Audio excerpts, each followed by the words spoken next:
I thought I knew a lot about canine communication until I got Marley. If there's one thing that upsets me a little bit is that our dogs are talking to us all of the time, and often we miss all the early indicators of the dog feeling uncomfortable or not happy. So I'm going to take you guys into London. We've got a few clients to see today and hopefully deliver you an array of all sorts of different body language and behaviours to help you understand what the dog's telling you.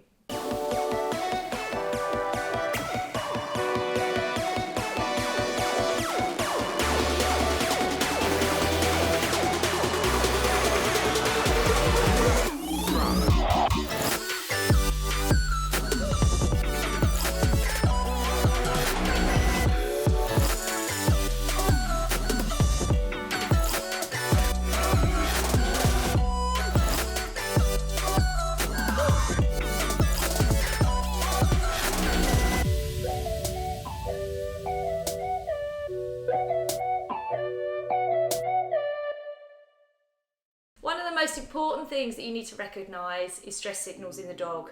Essentially, anything that's consistently repetitive that the dog is doing could be classed as a stress indicator. Your dog trying to tell you that they are not happy. Given that we're in London, there's obviously a high level of stimulant, so lots of dogs get overwhelmed quite quickly. So we're going to be looking for avoidance, where they just flick their eyes, for head ducking, turning away, dropping their shoulders, all sorts of different tail positions. So a waggy tail doesn't always mean a dog is happy. So an erect and wagging tail can mean that the dog is in an aroused state and there's a potential for reactivity. So being able to read the dog as a whole is a really important factor when you're trying to work out what they're communicating.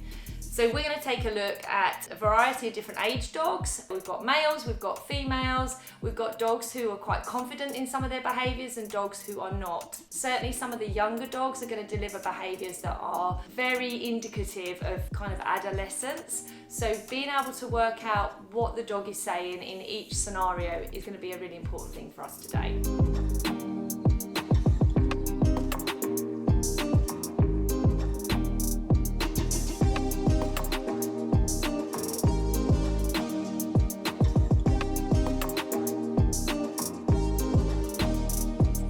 Often dog behaviour is driven by an emotional connection with the owner, and you'll see this in dogs. When I work with dogs, I might be able to take the lead from the owner and the dog is absolutely perfect just because I'm communicating directly with them.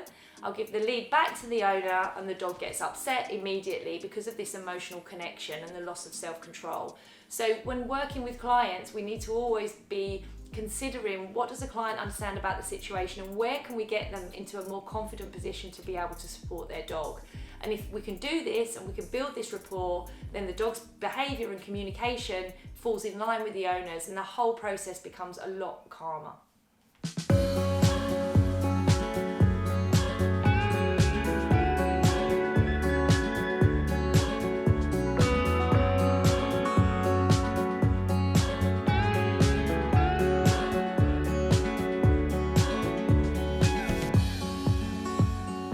Many dogs pull on the lead and it isn't a pleasant behaviour for any owner to have to deal with.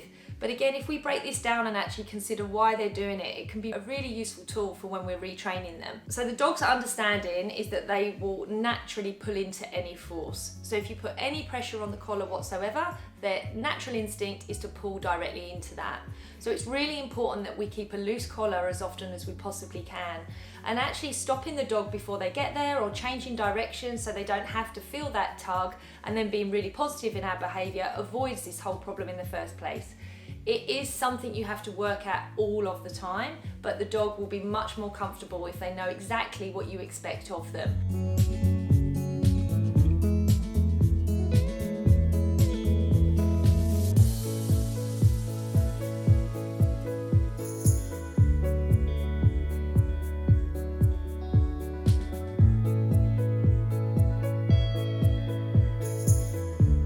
Barking is a domestic dog problem. Dogs in the wild, street dogs, you don't actually hear them being that vocal very often. The barking has come from their interaction with human beings and their response to their surroundings.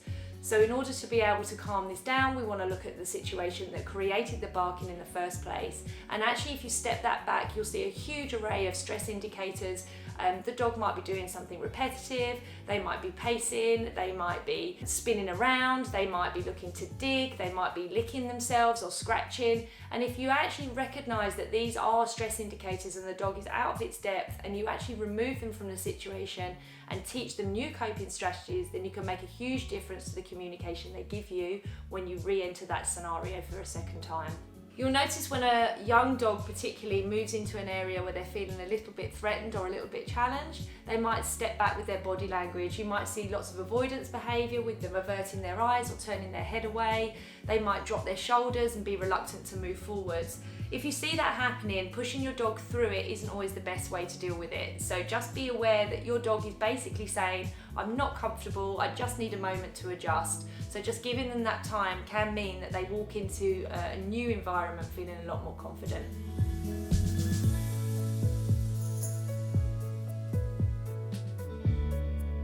So lots of whining can be seen when dogs are getting quite frustrated. We let two cars go past, let a person go past, and we try and reduce the instinct to fight.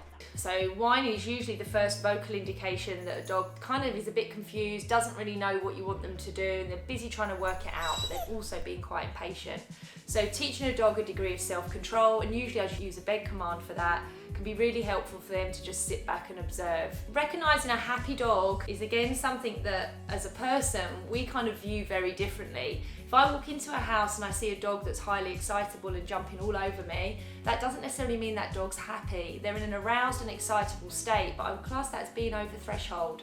So I would much rather have a dog with a low slung tail, waggy bottom, coming to greet me with all four paws on the floor, being really confident that they're happy with strangers coming into the home, and that tells me that that dog is really comfortable. I just want to say a little bit about aggression. Aggression or reactivity in dogs can be one of the most misunderstood behaviours that there are.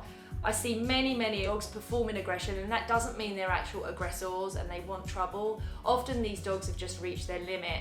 So when we look at these dogs and we see them going what we call over threshold, so losing the ability to cope, we have to consider the stages that it took to get there and what behaviours they were actually displaying before they had to be vocal, aggressive, or even in some cases deliver a bite. So when we work with these dogs, we look at the environment that they're in, we look at the relationship that they have and they share with their owners, and we try and pick up early cues that the dog is really uncomfortable in order to be able to support them and ultimately avoid them going over threshold and being reactive. You'll also see lots of conflict in dogs who really don't understand situations. So dogs that are trying to make themselves understood and get really frustrated, you'll see them switch behaviours. They might deliver behaviours that have been learned or taught. So they might deliver a sit, a stay, a lay down, a roll over. They might jump up. So anything in their locker that they've got, they might just throw at you just to try and communicate and get some sort of attentive reaction.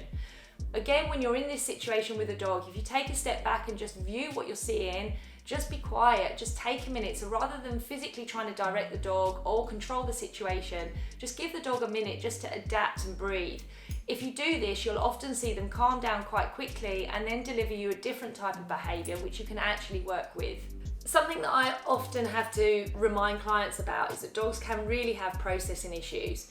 If your dog is ignoring you and taking no notice of the sound that you're making or the activity that you're doing, then just have a look at what they're actually doing. Are they being led by their nose and they're concentrating on something else? Are you being too much? So if you're in a situation where your dog is in a corner and you're trying to get them to respond and go into a sit or come to you, and they're actually looking at you wide-eyed with their ears back or even trying to avoid your gaze, then you're being too much. So actually stepping back, just again giving the dog some space to breathe, you'll get a whole different array of communicators, and you will be able to ask for that command again or that verbal cue again if you just do it in a slightly different way. Also, behaviours can have a double meaning. So although the yawn can be stress related and a sign that the dog has been anxious and is trying to relieve some of that stress, it can also just mean that the dog is tired. So we always need to look at the context of the situation and decide how the dog is responding and whether they have just had a really fun day or you are creating a situation that they're finding quite threatening. You'll also notice if you have any kind of emotional interaction with your dog that contains physical touch or hugging, or if you're in a heightened state and chatting away to them,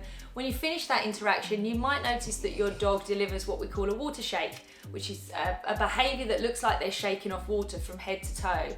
That's them trying to get rid of your emotion, so their aroused state. They're trying to shake that off and move on. So that will give you some idea of how dogs perceive, interpret, and react to the energy around them. There's your water shake. So that's telling me that exuberance, she's trying to shut that down. So when they try and shake it off, that's like an arousal state. So she's going, oh, I'm trying to reset. That's what she's doing when she's talking to you. Eye contact for the dog can be really confrontational, so it's important when they're young that we actually teach them it's a really positive thing. So Hogan makes a hell of a lot of eye contact, to the point where even when I'm running with him, he'll turn around and look just to get signals for which direction we're going to be going in. So having that confidence and that trust in your relationship really comes from being able to check in with each other. If you're making direct eye contact with your dog, you really do need to consider whether you're scaring them, whether you're challenging or whether you're asking for conflict. It's not a pleasant place to be, and you really don't want to be doing this to your dog. If you need them to do something for you and they're not doing it, just take a step back, turn your head, and they will communicate in exactly the same way. Often too much pressure on the dog will deliver behaviour communication that's really unpleasant and often invite conflict. So the majority of conflict situations for the dog occurs when the dog doesn't understand or they get frustrated. If you consider how challenging life is from the dog's perspective, and essentially they're not living with other dogs for the majority of their lives, they're living with human beings. And we are the most confusing and conflicting species on the planet. We're completely inconsistent and never deliver behaviours that the dog can consistently read in the same way each time. Thanks for watching. I hope you learned something or saw something on the video that resonated with you and your dogs. If you want to ping me any questions, I'm happy to answer them. If you like the video, please, as usual, like and subscribe, and we'll keep them coming. Thanks for watching.